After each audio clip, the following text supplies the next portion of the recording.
नमस्कार, आपके साथ मैं हूं समीर अब्बास। आप देख रहे हैं देश का number 1 news show top 9। America के चुनाव में काउंटिंग के 62 घंटे बाद भी सस्पेंस बरकरार है। ट्रंप अड़े हुए हैं, समर्थक भिड़े हुए हैं और बाइडेन व्हाइट हाउस से सिर्फ 6 कदम की दूरी पर खड़े हुए हैं। ऐसे में अमेरिकी चुनाव से जुड़ी बड़ी खबरों के लिए देखते हैं न्यूज टॉप 9 बाइडेन का अमेरिका में। अमेरिका के अगले राष्ट्रपति पर अब तक सस्पेंस बरकरार है। काउंटिंग के करीब 62 घंटे बाद भी फाइनल नतीजे नहीं आए हैं। 270 के जादुई आंकड़े से बाइडेन अभी भी 6 इलेक्टोरल वोट पीछे हैं। 6 इलेक्टोरल वोट वाले नेवादा में बाइडेन आगे चल रहे हैं, तो बाकी 4 राज्यों में ट्रंप को बढ़त है। अमेरिका के 5 राज्यों में अभी भी वोटों की गिनती जारी है। पेंसिल्वेनिया, जॉर्जिया, नॉर्थ कैरोलिना में तेजी से काउंटिंग हो रही है, तो नेवाडा और अलास्का में भी आज नतीजे घोषित होंगे। सभी 5 राज्यों में कांटे की टक्कर बरकरार है। नेवाडा की जीत बाइडेन को राष्ट्रपति बना देगी। जॉर्जिया में ट्रंप और बाइडेन में कांटे की टक्कर जारी है। जॉर्जिया में डोनाल्ड ट्रंप की बढ़त बेहद कम रह गई है। जॉर्जिया में ट्रंप सिर्फ 2000 वोटों से आगे चल रहे हैं। जॉर्जिया में 99% काउंटिंग होने के बाद ट्रंप के खाते में 49.4% वोट है। काउंटिंग में धांधली को लेकर कोर्ट गए ट्रंप खेमे के जॉर्जिया और मिशिगन में बड़ा झटका लगा है। कोर्ट ने ट्रंप की याचिका को खारिज कर दिया है। राष्ट्रपति ट्रंप ने जॉर्जिया, मिशिगन, पेंसिल्वेनिया और नेवाडा में धांधली के आरोप लगाते हुए वोटों की गिनती रोकने की गुहार लगाई थी। ट्रंप ने अभी जीत की उम्मीद नहीं छोड़ी है। उनका दावा है कि वो आसानी से जीत जाएंगे। उन्होंने कहा कि अभी बहुत मुकदमेबाजी होगी क्योंकि उनके पास बहुत सबूत हैं। चुनाव का फैसला धरती के सबसे बड़े कोर्ट में हो सकता है। ट्रंप ने कहा कि चुनाव में गड़बड़ी नहीं करने देंगे।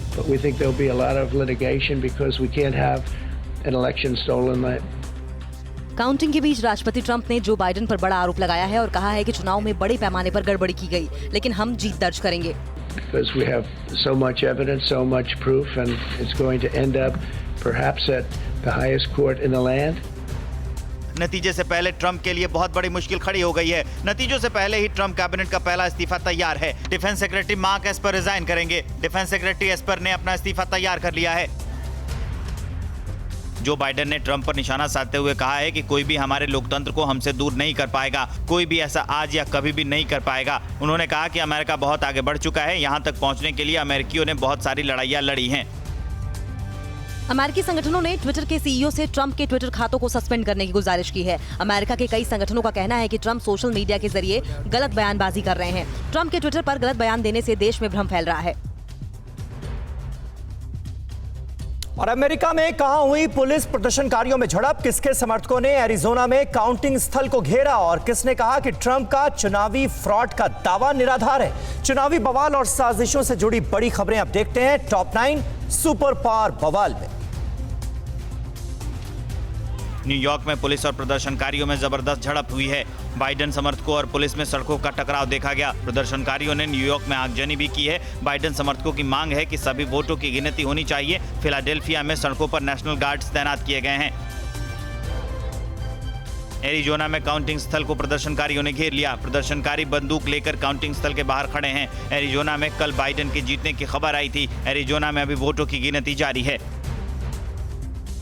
फिलाडेल्फिया में ट्रंप समर्थक और ट्रंप विरोधी प्रदर्शनकारी आमने सामने आ गए। यहाँ ट्रंप के समर्थन और विरोध में रैली निकाली जा रही थी। हालांकि पुलिस की चौकसी के कारण प्रदर्शनकारियों के बीच झड़प नहीं हुई। मतगणना को लेकर चल रही तनातनी के बीच अमेरिका के कई शहरों में लोग सड़क पर उतर आए हैं। कई राज्यों में ट्रंप समर्थक और विरोधियों ने हिंसक प्रदर्शन किया। हिंसा के मामले में अब तक 60 से ज्यादा लोगों को गिरफ्तार किया जा चुका है। अमेरिका में 19 पूर्व अटॉर्नी के ग्रुप ने ट्रंप के खिलाफ आवाज उठाई है। उन्होंने ट्रंप के इलेक्शन फ्रॉड के दावे को निराधार बताया है। इन सभी अटॉर्नी ने पूर्व की रिपब्लिकन सरकारों में काम किया है। टीवी 9 भारतवर्ष व्हाइट हाउस के बाहर मौजूद है। इस बीच ट्रंप ने कहा है कि उन्हें गैर कानूनी तरीके से व्हाइट हाउस से निकाला जा रहा है। उन्होंने थोड़ा सा अपना ट्रैक बदलते हुए ये कहा कि कानूनी तौर पर वो जीत रहे हैं, लेकिन गैर कानूनी तौर पर उन्हें खाली कराने की कोशिश की जा रही है। ब्लैक लाइव्स मैटर स्ट्रीट का मंजर भी टीवी 9 भारतवर्ष की टीम ने कैमरे में कैद किया। चुनावी टकराव के बीच अभी स्ट्रीट पर माहौल में शांति है। यहाँ देखिए व्हाइट हाउस के ठीक सामने ब्लैक लाइव्स मैटर पर यहाँ जो डांस के कार्यक्रम हो रहे हैं उसे देखिए। बाइडेन के राष्ट्रपति बनने से चीन की टेंशन बढ़ जाएगी क्योंकि बाइडेन की पार्टी के ओबामा चीन की विस्तारवादी नीति के खिलाफ थे। ओबामा की तर्ज पर बाइडेन भी चीन के खिलाफ होंगे। ओबामा शासनकाल में बाइडेन उपराष्ट्रपति रहे हैं और अमेरिका हमेशा चाइनीज विस्तारवाद के खिलाफ खड़ा रहा है। चीन की मीडिया ने अमेरिकी चुनाव का मजाक बनाया है। चीन के सरकारी अखबार ग्लोबल टाइम्स ने कहा कि अमेरिका में चुनाव की वजह से हिंसा हो रही है, लेकिन चीन में इससे मनोरंजन हो रहा है। चीन की सबसे लोकप्रिय सोशल मीडिया प्लेटफॉर्म सीना वेबो पर अमेरिकी चुनाव पर 6.77 अरब रीड आ चुके हैं। और क्या रूसी राष्ट्रपति पुतिन जनवरी में अपना पद छोड़ सकते हैं? वियना आतंकी हमले में अब तक हुई कितनी गिरफ्तारी? फ्रांस में आतंकवाद के खिलाफ बड़ा एक्शन क्या है? काराबाख में 41 दिन बाद कितना विध्वंसक हुआ युद्ध? विश्व की बड़ी खबरों के लिए अब देखते हैं टॉप 9 वर्ल्ड एक्सक्लूसिव। अमेरिकी चुनाव के बीच रूस से धमाकेदार खबर आई है। राष्ट्रपति पुतिन जनवरी में पद छोड़ सकते हैं। बीमारी की वजह से इस्तीफा देने की खबर है। पार्किंसन नाम की मानसिक बीमारी है। पुतिन को व्हील चेयर में देखने के बाद रिजाइन की चर्चा सरगर्म है। वियना आतंकी हमले पर ऑस्ट्रिया का सख्त एक्शन जारी है। अब तक आतंकी हमले से जुड़े 15 संदिग्धों की गिरफ्तारी हुई है। इस हमले में शामिल लोग इस्लामिक कट्टरपंथी हैं। गिरफ्तार लोगों में आधे से ज्यादा शातिर अपराधी हैं। वियना में सोमवार को आतंकी हमला हुआ था। फ्रांस में टीचर मर्डर केस पर बड़ी कार्रवाई हुई है। 200 इस्लामिक कट्टरपंथियों के खिलाफ जांच की गई है। पूछताछ में उकसाने की कई घटनाओं के संकेत मिले हैं। पैगंबर मोहम्मद का कार्टून क्लास में दिखाने पर हिस्ट्री शिक्षक की हत्या हुई थी। तुर्की ने फ्रांस के राष्ट्रपति मैक्रो पर बड़ा आरोप लगाया है। तुर्की का कहना है कि मैक्रो ने आतंकवाद पर दोहरी नीति अपनाई है। आतंकवादी संगठनों के लिए फ्रांस ने नरमी बरती है। तुर्की ने कहा है कि फ्रांस में हुई घटना के लिए मैक्रो दोषी है। जापान अमेरिका ने चीन को सबक सिखाने के लिए जबरदस्त वॉर रिहर्सल की तैयारी की है। दोनों देशों की नेवी समंदर में क्वीन स्क्वाड नाम से ज्वाइंट ऑपरेशन करेगी। इस युद्धाभ्यास का मकसद चीन को रोकना है। चीन लगातार जापानी द्वीपों पर कब्जा करने की ताक में है। काराबाख में आर्मीनिया अजरबैजान के बीच लगातार 41वें दिन जंग जारी है। जंग में अब तक 84,000 से ज्यादा लोगों की मौत हो चुकी है। 41 दिनों से दोनों देश एक दूसरे पर बम बारूद की बारिश कर रहे हैं। दोनों देशों के बीच शांति की हर कोशिश अब तक नाकाम रही है। अजरबैजान के ड्रोन हमले में काराबाख के तरतार इलाके में आर्मीनिया की सेना को भारी नुकसान पहुंचा है। ड्रोन हमले में आर्मीनियाई सेना की 7वीं माउंटेन राइफल रेजिमेंट का हेडक्वार्टर तबाह हो गया। इस हमले में आर्मीनिया के कई सैनिक भी मारे गए हैं। अजरबैजान ने अगडेरी शहर में आर्मीनिया की फौज को बड़ा नुकसान पहुंचाने का दावा किया है। अजरबैजान का दावा है कि उसके हमले में आर्मीनिया के सैनिकों के साथ ही उसका एक कमांड व्हीकल, एक कम्युनिकेशन व्हीकल, 2 कमांड ट्रक और दूसरे कई साजो सामान तबाह हो गए हैं।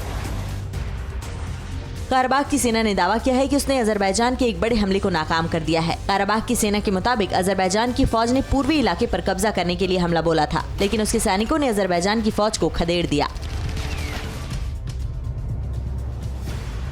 और चीन ने एयर लॉन्च मिसाइल को क्यों किया ऑपरेशनल? क्या 8वें राउंड की बातचीत से कम होगा एलएसी पर तनाव? और किससे युद्ध की तैयारी में जुटा है कंगाल पाकिस्तान? जिनपिंग इमरान की साजिशों से जुड़ी बड़ी खबरें आप देख लेते हैं टॉप 9 चीन पाक साजिश में।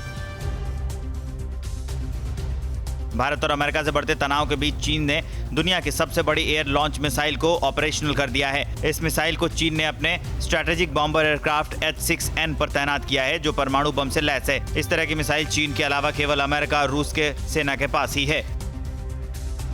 सीडीएस जनरल रावत ने चीन को दो टूक जवाब दिया है। जनरल रावत ने साफ कर दिया है कि भारत एलएसी से एक कदम भी पीछे नहीं हटेगा। साथ ही सीडीएस रावत ने कहा कि एलएसी पर भारतीय सेना की मुस्तैदी ने चीन के लिए बड़ी मुश्किलें पैदा कर दी हैं। एलएसी पर हालात इस वक्त भी तनावपूर्ण हैं।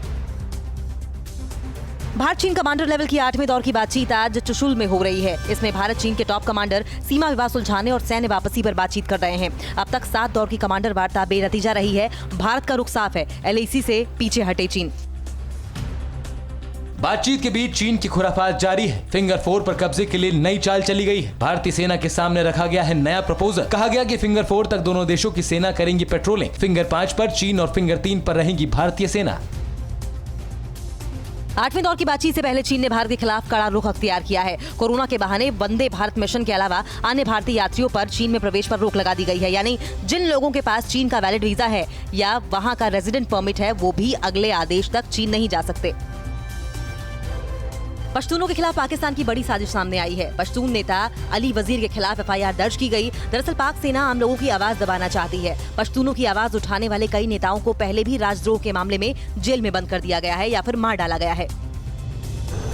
चीन के खिलाफ क्वाड देशों की वॉर एक्सरसाइज जारी है। मालाबार में आज पहले चरण की अंतिम एक्सरसाइज हो रही है। इस ज्वाइंट एक्सरसाइज में भारत, अमेरिका, जापान, ऑस्ट्रेलिया की नौसेना शामिल है। मालाबार वॉर रिहर्सल से चीन की टेंशन बढ़ गई है।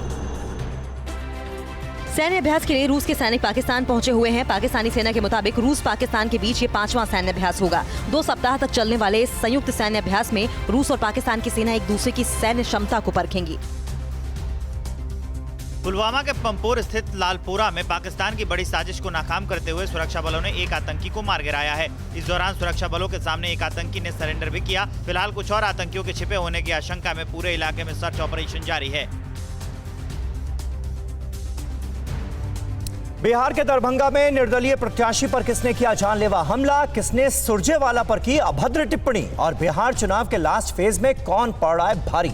चुनाव से जुड़ी तमाम बड़ी खबरें अब देख लेते हैं टॉप 9 राज्याभिषेक में। लास्ट फेज की वोटिंग से पहले दरभंगा में निर्दलीय प्रत्याशी रविंद्रनाथ पर जानलेवा हमला किया गया। उन्हें गंभीर हालत में डीएमसीएच में भर्ती किया गया है। रविंद्र हयाघाट विधानसभा से राजनीतिक किस्मत आजमा रहे हैं। बिहार वासियों के नाम पीएम मोदी ने चिट्ठी लिखी है। पीएम ने 4 पन्नों की अपनी चिट्ठी में बिहार में ईज ऑफ लाइफ बढ़ाने की बात कही है। पीएम ने बिहार में गैस बेस्ड इकोनॉमी को विकसित करने की बात भी कही है। बिहार चुनाव में ओवैसी ने कांग्रेस पर तीखा पलटवार किया है और रणदीप सुरजेवाला को तोता बताया है। उन्होंने कहा है कि इस तोते की वजह से कांग्रेस हरियाणा में हार गई। मध्य प्रदेश में आपके 26 विधायक बीजेपी की गोद में बैठे हैं। सुरजेवाला ने इसके पहले ओवैसी को बीजेपी की बी टीम बताया था। कांग्रेस नेता रणदीप सुरजेवाला ने कहा है कि नीतीश कुमार ने शुक्र है कि बिहार चुनाव के तीसरे चरण से पहले हार मान ली। उन्होंने कहा कि नीतीश कुमार और पीएम मोदी ने अतीत में किसी और की तुलना में बिहार को अधिक नुकसान पहुंचाया है। बीजेपी नेता मनोज तिवारी ने आरजेडी पर तीखा हमला बोला और कहा कि हताशा में लालू के समर्थक अपनी पुरानी गुंडे वाली शक्ल दिखा रहे हैं। उन्होंने नीतीश कुमार की अगुवाई में फिर से सरकार बनने का दावा किया। नीतीश जी ने लोगों का दिल से सेवा किया है और वो दिल से सबसे वोट मांग रहे हैं। आरजेडी नेता तेजस्वी यादव ने कहा कि नीतीश कुमार ने राजनीति से संन्यास की बात कहकर हमारी बात पर मुहर लगा दी है। तेजस्वी ने कहा कि हमने पहले ही कहा था कि नीतीश अब थक चुके हैं। नीतीश कुमार के आखिरी चुनाव वाले बयान पर जेडीयू ने सफाई दी है। जेडीयू ने कहा कि बिहार की जनता जब तक चाहेगी नीतीश कुमार काम करते रहेंगे। जेडीयू ने कहा कि नीतीश राजनीति से रिटायर नहीं हो रहे। चिराग पासवान ने एक बार फिर से दोहराया है कि अब नीतीश कुमार बिहार के मुख्यमंत्री नहीं रहेंगे। उन्होंने कहा है कि 10 नवंबर के बाद मुख्यमंत्री को सीएम आवास खाली करना पड़ेगा। चिराग पासवान पर पलटवार करते हुए जेडीयू ने कहा है कि एलजेपी प्रमुख बौखला गए हैं। बिहार विधानसभा चुनाव के तीसरे चरण के लिए मैदान तैयार है। तीसरे और आखिरी चरण में 15 जिलों की 78 सीटों पर 7 नवंबर को मतदान होना है। मतदान को देखते हुए सुरक्षा के पुख्ता इंतजाम किए गए हैं। और मां काली के आशीर्वाद से अमित शाह करेंगे बंगाल फतह। एमपी में कहां सामने आया लव जिहाद का खौफनाक मामला और बाराबंकी में पिता ने क्यों की बेटी की हत्या। देश भर की बड़ी खबरें अब देख लेते हैं टॉप 9 देश प्रदेश में। भोपाल में लव जिहाद का मामला सामने आया है। झांसी में एक युवती को भोपाल का एक शख्स 1.5 साल पहले बहला फुसला कर ले गया था। उसका नाम भारती से बदलकर तरन्नुम कर दिया। 2 दिन पहले चूना भट्टे स्थित अस्पताल में संदिग्ध हालत में उसकी मौत हो गई। 2 लोगों को गिरफ्तार किया गया है। बाराबंकी के खुर्दमऊ में ढोंगी तांत्रिक के बहकावे में आकर एक व्यक्ति ने अपनी नाबालिग बेटी की बलि चढ़ा दी। गुपचुप उसे दफनाने के बाद गांव में कोहराम मच गया। लड़की की मां ने केस दर्ज कराया है, लेकिन पुलिस मारपीट से हुई मौत की घटना बता रही है। मध्य प्रदेश के सेतपुरा गांव में बोरवेल में फंसे एक मासूम बच्चे का 3 दिनों से रेस्क्यू चल रहा है। कलेक्टर के मुताबिक 200 फीट गहरे बोरवेल में गिरे मासूम प्रहलाद को बचाने के लिए खुदाई जारी है। प्रहलाद 59 फीट की गहराई पर बोरवेल में अटका है। भोपाल और रायपुर में व्यापक इंटरप्राइजेस पर इनकम टैक्स की छापेमारी की गई। व्यापक इंटरप्राइजेस रायपुर बेस्ड एक विज्ञापन एजेंसी है। बताया जाता है कि कंपनी ने लोकसभा चुनाव के वक्त कांग्रेस के प्रचार के विज्ञापन बनाए थे, जिसमें बड़े पैमाने पर हेराफेरी हुई थी। बंगाल मिशन पर निकले केंद्रीय गृह मंत्री अमित शाह के दौरे का आज दूसरा दिन है। शाह आज प्रेस कॉन्फ्रेंस करेंगे। इसी बीच आज अमित शाह ने फिर ममता बनर्जी पर निशाना साधा और कहा कि बंगाल में तुष्टीकरण की राजनीति चल रही है। इससे पहले उन्होंने दक्षिणेश्वर मंदिर में मां काली का आशीर्वाद लिया। पीएम मोदी की सुरक्षा में लगी एसपीजी की बस दुर्घटनाग्रस्त हो गई। बस में सवार 27 सुरक्षाकर्मी बाल बाल बच गए। एसपीजी की बस बिहार से दिल्ली आ रही थी, तभी रौनाही के अड़कुना के पास नेशनल हाईवे 28 से ये ट्रैक्टर ट्रॉली से टकरा गई। सारी सरकारी कोशिशों के बावजूद दिल्ली में हवा का स्तर लगातार खराब होता जा रहा है। एजेंसियों के आंकड़ों के मुताबिक राजधानी में वायु की गुणवत्ता पिछले साल दिसंबर से सबसे ज्यादा खराब दर्ज की गई है। प्रदूषण फैलाने के मामले में पराली का योगदान 42% है। दिल्ली एनसीआर की हवा लगातार खराब होती जा रही है। दिल्ली एनसीआर के इलाकों में धुंध की चादर फैली हुई है। कोरोना फिर जानलेवा हो गया है। दिल्ली में पिछले 4 महीने का रिकॉर्ड टूट गया। कोरोना से 24 घंटे में 66 लोगों की जान चली गई, जबकि एक दिन में 6700 से ज्यादा नए केस सामने आए। दिल्ली के कालिंदी कुंज इलाके में नमकीन और ग्लास लाने से इनकार करने पर एक नाबालिग को मार डाला गया। परिजनों का कहना है कि नाबालिग पिता के पास उनके काम में हाथ बटाने गया था। रास्ते में 4-5 लोगों ने उसे मारा पीटा और चाकुओं से कई वार किए। पुलिस ने एक आरोपी शादाब को गिरफ्तार कर लिया है। धुआं धुआं सा ये शहर क्यों दिखता है, सुना है बाजार में धुएं का सामान बिकता है। ये दिवाली सिर्फ दिए वाली।